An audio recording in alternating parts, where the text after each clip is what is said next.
হ্যাঁ, আসসালামু আলাইকুম। আশা করি সকলেই ভালো আছেন। আজকের ভিডিওটা হলো যারা ধনী হতে চান বা সফল হতে চান তাদের জন্য।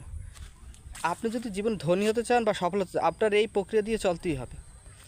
এবং আমি বলি মূল কাহিনীটা, আপনি যদি ধনী হতে চান তাহলে আপনাকে একজন ধনী ব্যক্তি খুঁজতে হবে। সে কোন কাজগুলো করে, ওই কাজগুলো আপনার ফলো করে, ওই প্রক্রিয়ায় আপনি চললে আপনিও নিজে ধনী হতে পারবেন। আর আপনি যদি সফল হতে চান, একজন সফল ব্যক্তিদের খুঁজতে হবে যে ওই সফল ব্যক্তি কোন ধরনের কাজ করে, কিভাবে করে, সেই অনুযায়ী আপনি চলে আপনিও সফল হতে পারবেন। সফলতা আর ধনী কিন্তু একটা বিষয় না।